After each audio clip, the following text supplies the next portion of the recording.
Қолында қаражаты жоқ адам кәсіп бастай алмайды. Сіз де осылай жаңсақ ойлап жүрсеңіз, қателесесіз. Қазір мемлекет тарабынан тағайындалатын грант көп. Қордайлықтар да ауыл азаматтарына арналған бағдарламалардың шарапатын көріп келеді. Толығырақ тілші айтсын. Мемлекеттік грант ауыл тұрғындар үшін жай ғана қаржылай көмек емес, жаңа мүмкіндікке жол ашатын бастама. Бүгінде Қордай ауданында қайтарымсыз грант алып, өзінің кәсібін дөңгелетіп отырған азаматтар саны артып келеді. Соның бірі Камалов Азамат. Көп балалы әке былтыр мемлекеттік грантқа ие болып, көлік жөндеу кәсібін бастаған. Қаражатқа қажетті құрал сайманын сатып алып, шағын шеберханасын ашқан ол қазір ауыл тұрғындарына жан-жақты қызмет көрсетеді. Грантты өткен жылы күз айында алдым.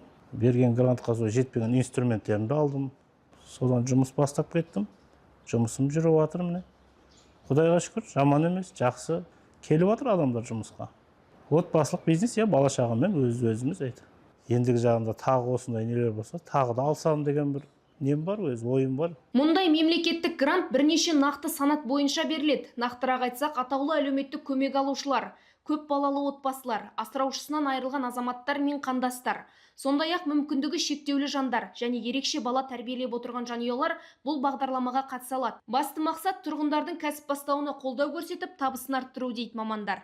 Жаңа бизнес идеяларды іске асыруға арналған гранттар халықтың әлеуметтік осал топтар қатарындағы адамдарға конкурс негізде 400 еселенген айлық есептік көрсеткіштің мөлшеріне дейін беріледі. Грантқа қатысу кезінде өзіміздің порталда ашылады. Өтінім беру кезінде еңбек бизнес порталы арқылы өтінім беріп, өздерінің бизнес жобаларын сол заявка бергенде ұсынып, сол кезде комиссия арқылы, комиссия негізінде беріледі. Қоса кетейік, биыл Қордай ауданында мұндай мемлекеттік грантты 70 адамға беру жоспарланыпты.